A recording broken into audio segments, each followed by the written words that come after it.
Halo, selamat berjumpa lagi. Selamat kita berjumpa lagi ya. Kita berjumpa lagi pada hari ini adalah untuk membincangkan tentang persetujuan dalam peningkatan tamadun India dan juga China dalam sejarah tingkatan 1 KSSM. Jadi, yang pertama sekali kita perlu lihat dulu tamadun India. Okey, tamadun India ni dia merupakan satu tamadun lah yang orang kata sebagai tandingan atau tanding lah dengan tamadun Mesopotamia yang kita belanja sebelum ni, dan juga tamadun Mesir dan juga tamadun China. Jadi tamadun India ni telah mengalami beberapa peningkatan lah dalam orang kata pun segala bidang lah dalam pemerintahan, penguasaan kuasa ekonomi dan telah mencapai satu tahap yang sangat bagus dan signifikan lah, dan menjadi antara satu tamadun yang orang kata boleh membanggakan lah untuk di dunia pada ketika itu. Jadi kita dapat lihatlah bagaimana tamadun India ni selepas tamadun Indus berakhir berlaku perubahan dalam perkembangan tamadun India lah. Jadi apabila kita dapat lihat bagaimana mereka berpusatkan tamadun tu beralih ke lembah Ganges. Lembah Ganges lah. Jadi apabila peralihan dia berlaku, jadi dia menunjukkan satu signifikan ataupun satu perubahan yang sebelum ini kita tahu tentang tamadun Indus kan. Ada kerajaan Indus. Jadi sebenarnya lembah ini pindah ke lembah Ganges. Jadi perubahan ini merupakan tahap kedua dalam tamadun India lah. Jadi kita perlu pergi ke tempat lain dan kembangkan tempat lain dan mengembangkan dia menjadi lebih baik lah. Okey, kita dapat lihat bagaimana perkembangan yang berlaku di sekitar lembah Ganges ini membawa kepada kemunculan kerajaan kecil-kecil lah. Jadi macam saya bagi tahu sebelum ni kerana cara start tu nak jadi satu bandar atau tamadun kena ada sungai. Ada sungai, ada lembah ni kena macam sungai lah. Sungai kan. Jadi ada benda ni daripada kampung, daripada duduk dalam mul, pergi ada kampung, daripada kampung ada bandar, lepas dari negara kota, lepas jadi kerajaan ni semua lah. Jadi kerajaan ni membentuk kewujudan kerajaan yang lebih besar yang dikenali sebagai Mahajanapata. Okey, maksud satu kerajaan yang besar lah. Jadi lokasi ni kita dapat lihat berlaku di timur laut India.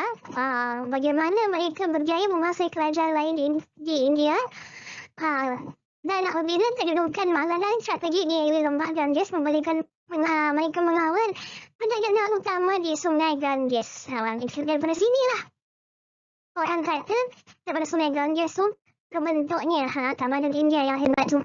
Jadi lokasi dan perkembangannya kita dapat lihat apabila peranan politik dan juga penguasaan kuasa memainkan peranan yang sangat penting dan wujudlah dinasti-dinasti yang sangat hebat seperti dinasti Nanda, dinasti Maurya dan Gupta, dan dinasti-dinasti ini berjaya menunjukkan kehebatan mereka masing-masing lah, kerana empire mereka atau tanah jajahan mereka sangat luas.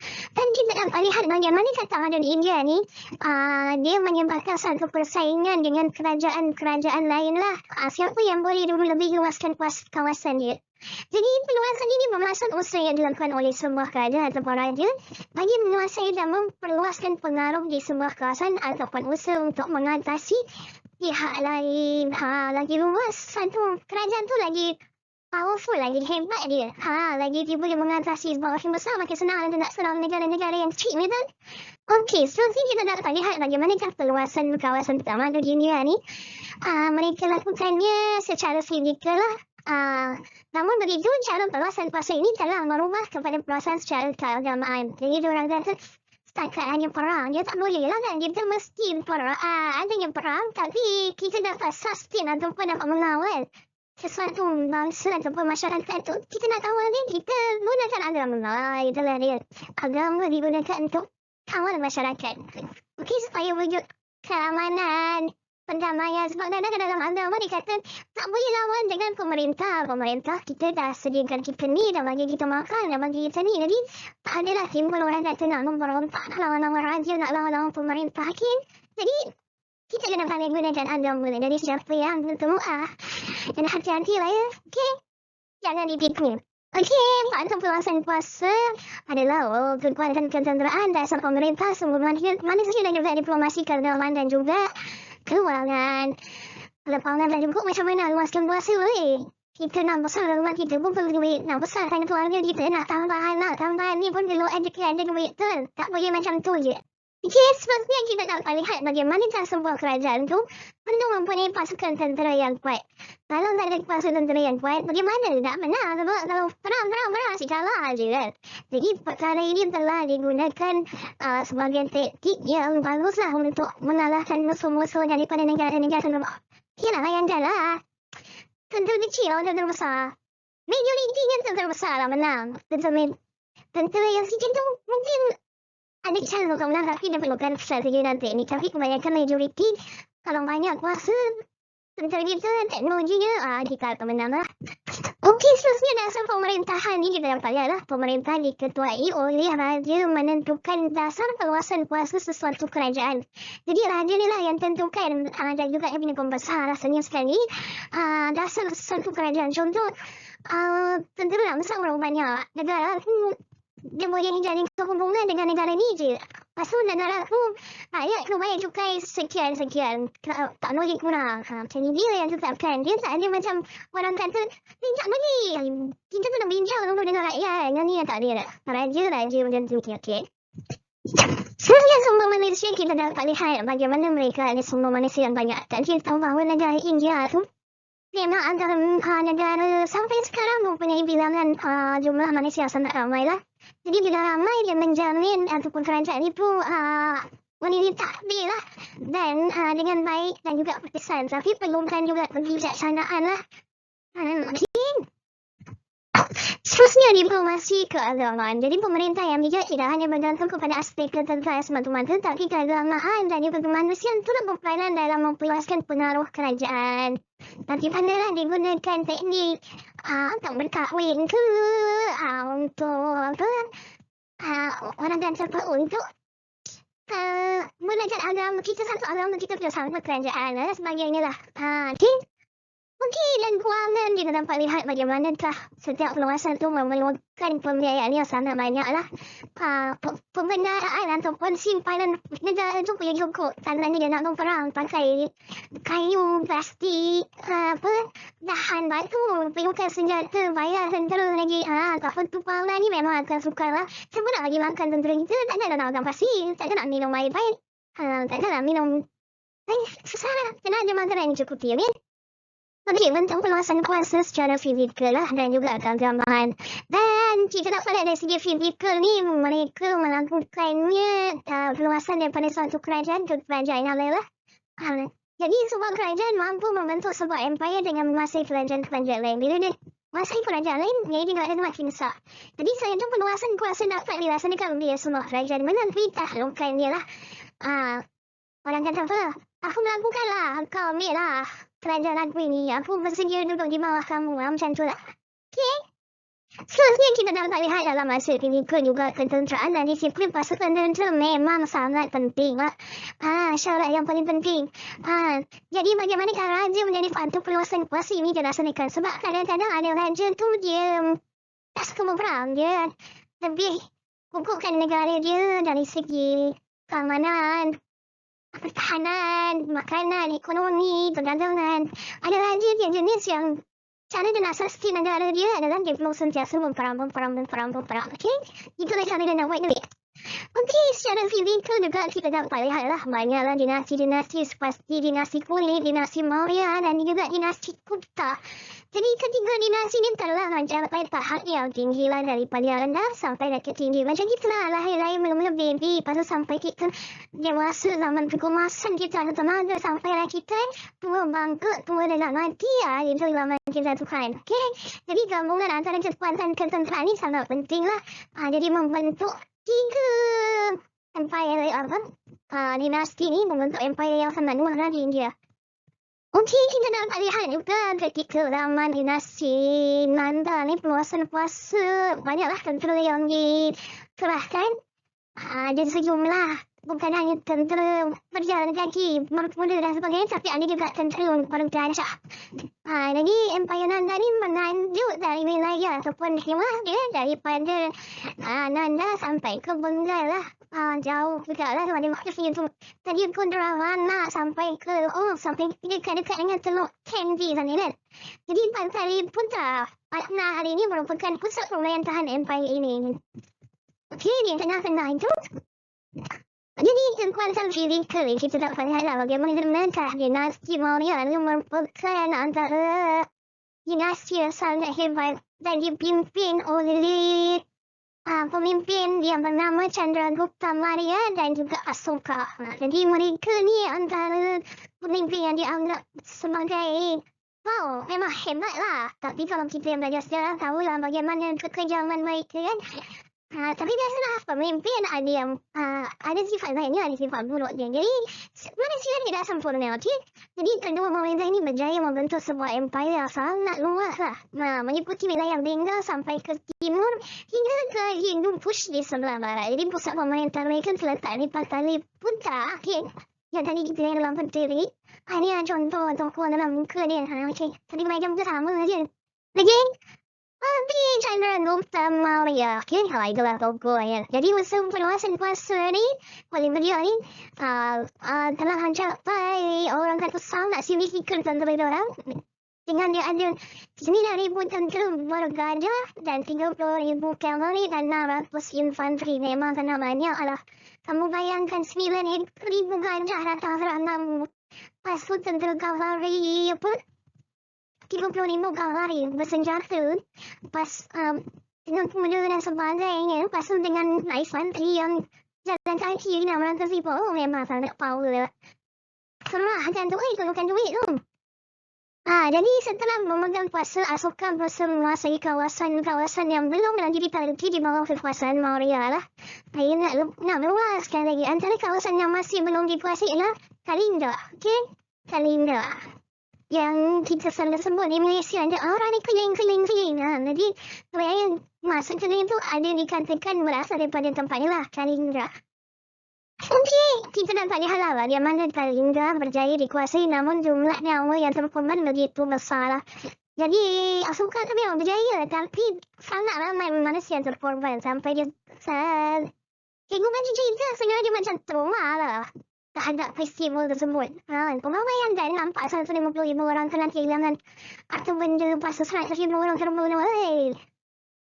Kita tengok tikus mati, kucing mati, begitu dah sedih. Ni tengok manusia lama-lama tak tahan gitu kan. Jadi pemerintahannya berubah menjadi lebih toleran dan juga bertanggungjawab. Jadi dia anggap when we go to the war, they expect that kalau kita nak tekankan keamanan, we expect we as a prosper lah kita. Nak jamin keamanan sebenarnya. Pada akhirnya kita sebenarnya bukan nak kepada peperangan dan semua benda ni kacau bilang. Kita nak pada keamanan, kita nak tenang. Jadi itulah macam yang Asoka rasa kan. Jadi secara fizikal ni kita dapat lihat bagaimana pada zaman kerajaan zaman Gupta ni ditunjuknya Chandragupta lah. Pada tahun 320 masih hingga 335 ni masih. Jadi pada hari Putra ni turut dijadikan pusat pemerintahan dinasti ini. Jadi memang tempat ni memang sangat tu lah. Sebab dia dekat je dengan sumber dan biasa. Jadi senang nak dapat sumber Abingan ni semua kan. Jadi Chandragupta pertama ni dia kata macam ketenteraan ni sebagai kaedah untuk memperluas kuasa dia hingga mampu menguasai kawasan yang luas dengan sampailah ke puncak hingga ke Bengal. Memang sangat luas lah.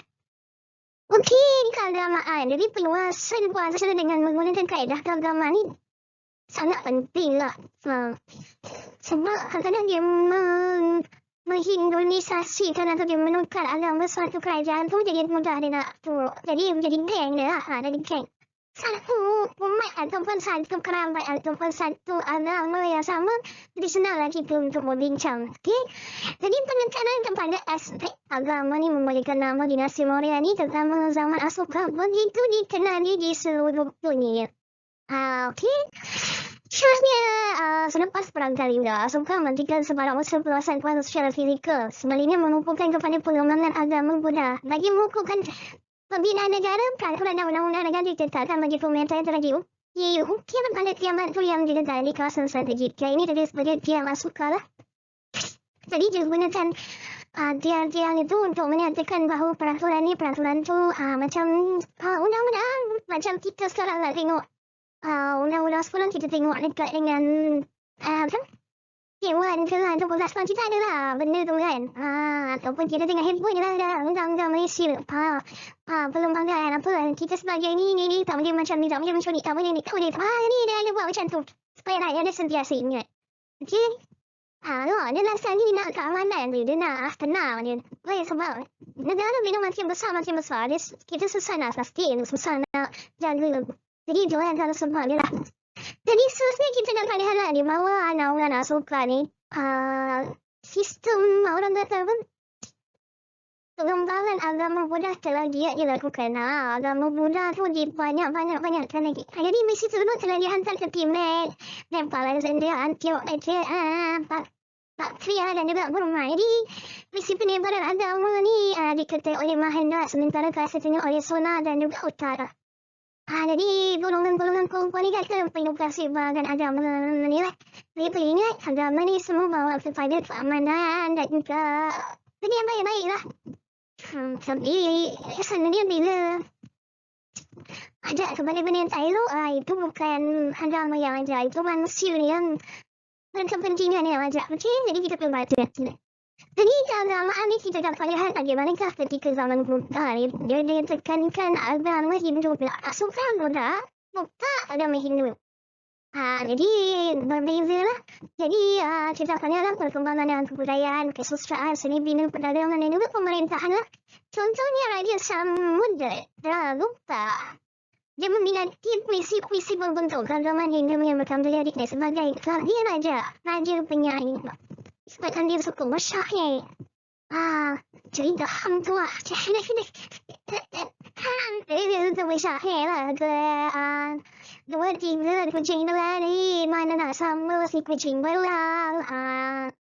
Mana nak cari lelaki yang tampan kalau bukan saya seorang. Macam tu lah. Jadi penekanan kepada agama Hindu dalam dinasti ini membolehkan zaman Buddha ditulis sebagai zaman keemasan bagi agama Hindu. Ingat Asal dia si Maurya tu agama Buddha. Bukan. Dia agama Hindu. Okay. Ingat Jadi pihak lain yang membolehkan taman India ni jadi satu taman yang sangat unggul. Kita dapat lihat lah bagaimana sistem pemerintahan ini dan juga sistem zaman Maurya ni lah. Ada buku sastra ditulis oleh Carl Julia. Itu yang buku yang mengajarkan. Jadi hal lah buku ini sangat penting. Kita sebagai manusia perlukan panduan. Panduan ni macam kita nak dapat daripada dunia lagi. Iaitu mengenai buku ataupun manuskrip ataupun benda yang bertulis lah. Jadi lukisan juga diajarkan dan eloran menunjukkan kepentingan kesenian dalam taman India. India dan juga taman India dan juga mana-mana taman lah. Kesenian sangat membanggakan sesuatu bangsa. Jadi kepesanan perdagangan, maritim dan sebagainya menyebabkan maritim daratan menyebabkan India makin berkembang. Sebab kita ni perlu menjalankan aktiviti yang tiada Malaysia sebagai import ekspor. Okay? Jadi penggunaan wang Shilling emas ketika zaman Buddha menunjukkan kemewahan kerajaan tersebut. Digunakan duit yang banyak. Ini belum beli emas. Betul dan perak. Udah emas. Nilai dia boleh beli emas yang hebat. Okay, seterusnya kita dapat lihat bagi tamadun China. Okay? Ataupun tamadun China. Tamadun China ni, sebelum ini, kita telah mempelajari peningkatan dia lah. Berlaku pada zaman tamadun dia melalui penguasaan kuasa. Jadi, tamadun China juga telah menunjukkan peningkatan yang begitu mengagumkan sama saja. Dari segi teknologi, pendidikan, ekonomi, intelektual, pendidikan, sistem pemerintahan semua lah. Tapi dulu China kita dengan ni tidak ya. Tak ada orang dulu kan. Jadi tamadun China ni lebih moden sikit. Okey, dari segi aspek pendidikan, kita dapat lihatlah dia berkembang daripada dinasti Qin dan juga dinasti Han. Jadi pendidikan ni sangat penting lah. Tanpanya pendidikan, suatu bangsa ni memang tak akan maju. Jadi China ni banyaklah menyumbang dari segi pendidikan dan kita akan tengok pada slide yang akan datang nanti. Okey. Okey, seterusnya kita dapat lihatlah bagaimanakah tamadun Cina tu dia berkembang apabila wujudnya satu sungai yang sangat istimewa, iaitu Sungai Huanghe. Jadi kawasan yang subur serta kedudukan yang strategik ni, dia menjadikan lembah Sungai Huanghe tu dia jadi sebagai kawasan yang sangat sesuai lah untuk dijadikan sebuah dinasti ataupun kerajaan, iaitu dinasti yang tu ialah dinasti Qi dan juga dinasti Han. Okey, ketika zaman dinasti Qin ni, dia muncul sebagai kuasa ataupun kerajaan yang paling hebat lah, di mana pemerintahan Raja Zheng yang kemudian memakai gelaran Maharaja Shi Huangdi. Shi Huangdi lah antara maharaja yang sangat hebat. Dia menyatu padukan semua China lah. Dulu China memang dia pecah-pecah-pecah. Tapi bila munculnya seorang raja ni, dia nama Maharaja Zheng ni, dia satukan semua. Jadi kerajaan ini berpusat di Xianyang. Dinasti ini wujud antara tahun 221 sebelum Masihi hingga 206 Masihi dan mempunyai wilayah yang sangat luas lah, hingga ke Gurun Gobi dan hingga ke dekat dengan Vietnam sanalah, selatan China. Jadi Maharaja Shi Huangdi ini merupakan pemimpin dinasti Qin yang bertanggungjawab menyatu padukan China. Jadi kestabilan politik ni sangat penting lah. Bila stabilan politik ni penting, jadi membolehkan perkara-perkara lain seperti ekonomi, pendidikan, sosial dan benda-benda yang lain tu berkembang maju. Lokasi kita dapat lihatlah, dinasti Qin digantikan oleh dinasti Han pada tahun 206 sehingga 220 Masihi. Jadi bila dinasti Qin dah jatuh, ada dinasti baru. Jadi dinasti ini diasaskan oleh Liu Bang yang kemudian ini memakai gelaran Maharaja Gaozu. Jadi dinasti ini membentuk empayar yang luas meliputi utara China sehingga sempadan Vietnam, sampai ke utara Korea hingga ke timur Turkistan bahagian barat lah. Memang sangat jauh dia punya tu. Jadi dinasti ini terbagi kepada dua tahap, iaitu Han awal dan juga Han akhir lah. Jadi ketika zaman Han awal ni, pusat pemerintah terletak di Luoyang, di Luoyang, China. Dinasti Han telah menunjukkan peningkatan dalam bidang perdagangan melalui pembukaan laluan sutera, bidang pentadbiran dan bidang sosial ketika zaman pemerintahan Maharaja Han, iaitu Wudi, yang memerintah antara tahun 140 sebelum Masihi hingga 87 sebelum Masihi. Memang sangat lama dia memerintah ni, berapa puluh tahun. Jadi lokasi, kita tengok laluan sutera berapa panjang. Laluan sutera ni menjalankan aktiviti mudahlah nak perdagangan, segala industri lah mudah dijalinkan ataupun dihubungkan dengan laluan-laluan ni. Jadi laluan ni sangat penting, dia sampai ke Empire Rome. Jadi orang kata apa? Empire Rome memang ada kontak ataupun berhubung dengan dinasti di China sanalah. Dinasti Han juga terkenal kerana melaksanakan sistem pemilihan pegawai, perkhidmatan awam sebagai sebahagian daripada perkembangan sistem pendidikan.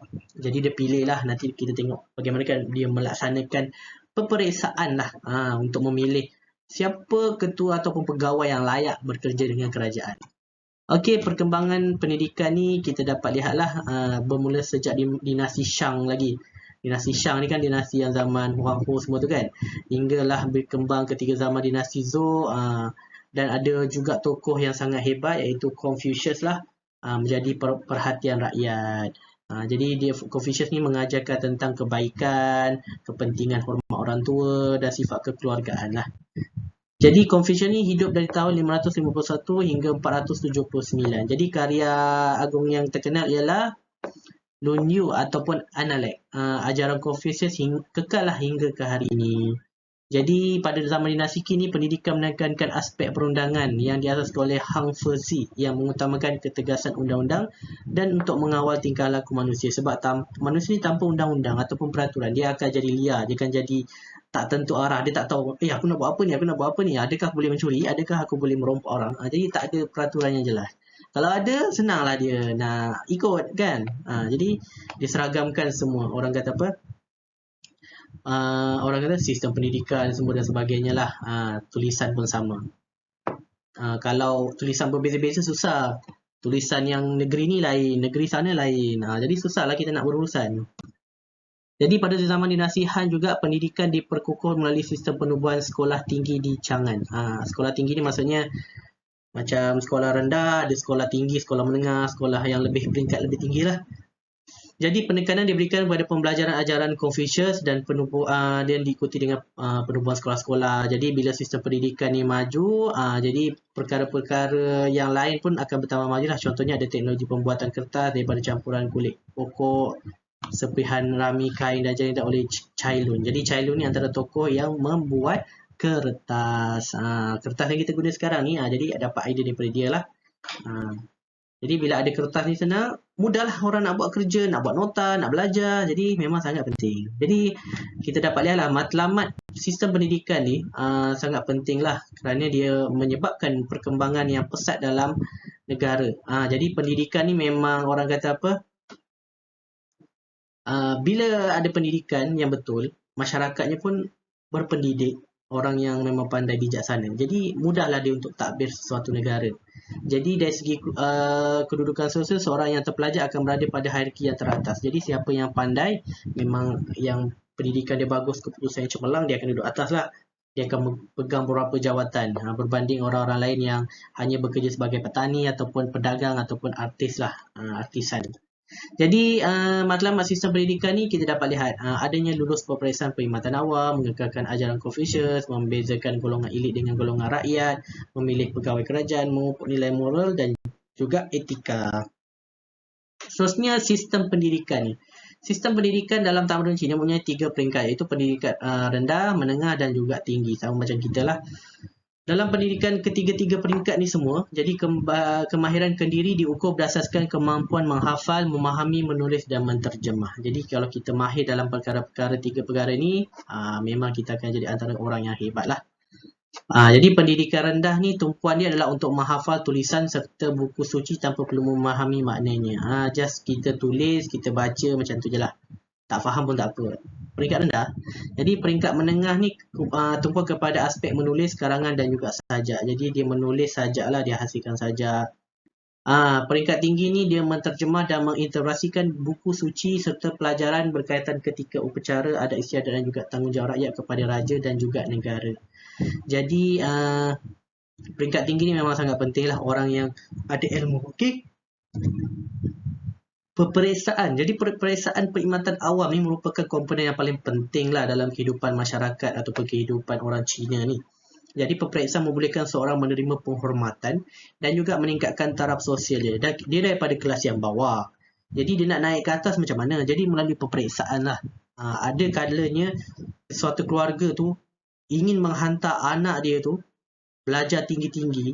Dia sanggup menghabiskan seluruh kekayaan dia untuk ajar anak dia sampai jadi pandai. Ataupun hantar dia ke sekolah tinggi. Ataupun dia kumpul sesama kampung tu, dia akan kumpul duit bersama dan dia akan bagi kepada budak yang pandai ni untuk belajar betul-betul.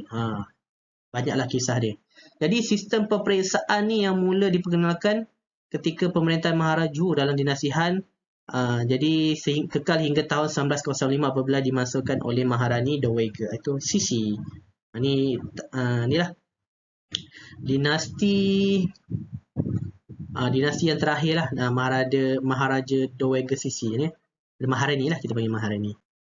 Okey, sistem peperiksaan perkhidmatan awal ni sangat kompetitif lah. Hanya lelaki dibenarkan menduduki peperiksaan tanpa mengira latar belakang dan juga status sosial. Semua boleh join. Yang penting kena belajar betul-betul dan juga memiliki pendidik ataupun otak ataupun ilmu lah. Kena bijak lah. Takkan pergi saja-saja kan. Jadi mengekalkan tradisi dan budaya Cina terutamanya dalam ajaran Confucius. Larangan terhadap sebarang bentuk perubahan bagi mengekalkan keaslian tradisi Cina. Jadi dia sangat memegang teguh kepada nilai budaya ataupun adat yang lama tu, yang banyak mengekalkan tentang nilai moral dan juga hormat menghormati. Okey. Jadi ciri-ciri sistem peperiksaan perkhidmatan awam ni kita dapat lihatlah bagaimana seseorang tu lulus dalam peperiksaan merupakan matlamat yang paling tinggi lah bagi seorang anak lelaki. Seseorang calon yang berpotensi akan menerima tajian daripada penduduk kampung dengan harapan calon yang dipilih itu akan berjaya dalam peperiksaan, seterusnya menaikkan nama keluarga, kaum dan juga kampung tersebut. Contohnya kita ada orang yang bijaksana. Oh, dia belajar sampai tinggi-tinggi, dia banggakan kampung dia. Bila dia dah belajar tinggi-tinggi, jadi pegawai, dia akan datang balik ke kampung dia dan dia akan majukan balik dia punya kampung lah sebagai tanda bentuk terima kasih. Okey? Kita jangan lupa mana kita berasal. Jadi, kacang jangan lupakan kulit. Okey? Jadi, ciri-ciri sistem peperiksaan perkhidmatan awam ni kita dapat lihat lah. Dikawal dengan sangat ketat, tak boleh menipu, meniru. Kalau tipu, memang kena hukuman lah. Jadi, diorang ni akan dikurung lah sepanjang peperiksaan berlangsung. Kawal dia memang sangat ketat lah. Jadi supaya dapat menghasilkan orang yang betul-betul cemerlang jadi peperiksaan ni dia ada beberapa benda yang sangat penting yang perlu dia fahami dan orang kata apa mahir dan juga perlu hadam lah, iaitu buku ada buku 4 buku, the 4 books dan 5 kitab, the 5 classic yang dikenali sebagai 9 buku suci. Dengan faham benda ni, dia akan lepas lah, cemerlang lah. Okay? Inilah contoh senarai-senarai tu. The Analect, The Mencius, The Great Learning, Doctrine of Man, 5 Classic Book of Song, History, Rights, Change and Autumn and Annals. Jadi, tahap peperiksaan perkhidmatan awam ni ada 3 tahap. Tahap pertama, tahap kedua dan juga tahap ketiga. Sucai, Curen, Jinshi. Jadi tahap pertama dijalankan pada peringkat daerah terbuka kepada semua orang, diadakan 2 kali setiap 3 tahun. Peperiksaan ialah bilangan calon antara 500 hingga 2,000 orang. Kadar kelulusan 1 ke 35 lah. Daripada 35 penduduk tu, 35 orang, 1 orang je akan lulus. Seterusnya, juran ni dijalankan di ibu kota daerah hanya terbuka kepada calon yang telah lulus tahap pertama. Diadakan 3 tahun sekali, tempoh peperiksaan 3 hari. Bilangan calon antara 4,800 hingga 10,000 orang. Kadar kelulusan 1 daripada 120 orang. Jadi tahap ketiga Jinshi ni dijalankan di ibu kota kerajaan. Diadakan 3 tahun sekali. Tempoh peperiksaan selama 13 hari. Ciri-ciri sistem peperiksaan perkhidmatan awal ni kita dapat lihatlah apabila diorang ni lulus dengan cemerlang dan berjaya menguasai segala orang kata apa ilmu dan juga soalan-soalan tu, mereka memperolehi akan diserap lah jadi pegawai kan, dan mereka ni akan memperolehi satu benda lah yang sangat istimewa seperti butang keemasan yang dilekatkan pada topi mereka, diterima sebagai kaki tangan kerajaan peringkat rendah dan menyertai majlis santapan diraja. Jadi yang pegawai-pegawai baru yang hebat-hebat ni, cemerlang tu bukan hanya cemerlang pada tahap pertama. Dia lulus tapi lulus dengan cemerlang. Okey, jadi siapa yang lulus pada peringkat ketiga ni, dia akan orang kata apa mendapat kedudukan yang pangkat yang tinggi lah kan, dalam kerajaan dan mempunyai beberapa keistimewaan lah, bukan saja untuk diri dia tapi untuk keluarga dia dan juga kampung dia. Jadi sistem peperiksaan ni dipilih lah untuk pilih kaki tangan kerajaan yang menjadi contoh kepada negara di dunia dan diamalkan hingga ke hari ini. Lulus periksa jadi cemerlang, belajar pandai-pandai, dapatlah kamu. Tapi zaman sekarang ni bukan hanya kena bijak dari segi dalam kepala ni saja, tapi bijak dari segi skill dia lah, dan juga dia perlu ramai kenalan, kawalan, kabel dan sebagainya, baru dia boleh berjaya. Jadi sistem ini telah melahirkan banyak sarjana seperti Dong Xiongsu yang merupakan sarjana Confucius yang terkemuka, sejarawan Cina pertama iaitu Sima Qian, dan juga menulis karya bertajuk Shiji. Jadi karya ini mengisahkan tentang sejarah China hingga tahun 90 sebelum Masihi. Jadi Sima Qian ni adalah antara yang famous lah atau yang terkenal, mengisahkan tentang banyaklah dinasti-dinasti sejarah Cina daripada awal lagi tu. Jadi atas sumbangan beliau lah mencari ataupun merekod kejadian-kejadian ataupun kisah-kisah sejarah tu. Jadi perkembangan dalam bidang sosial ni sangat penting lah dalam pendidikan ni. Daripada zaman Qin hingga ke Han sangat bergantung pada keamanan yang wujud dalam kerajaan tersebut. Bila negara aman, barulah boleh berjalan semua perkara-perkara ni. Kalau negara selalu memberontak, bergaduh ni semua susah. Ni tak hidup tenang lah. Okay? Jadi ini adalah beberapa proses membuat kertas lah. Siapa yang buat kertas kita belajar tadi iaitu cailun. Okay, cailun. Jadi mengumpulkan bahan kulit pokok, diguna daripada tumbuhan lah ya.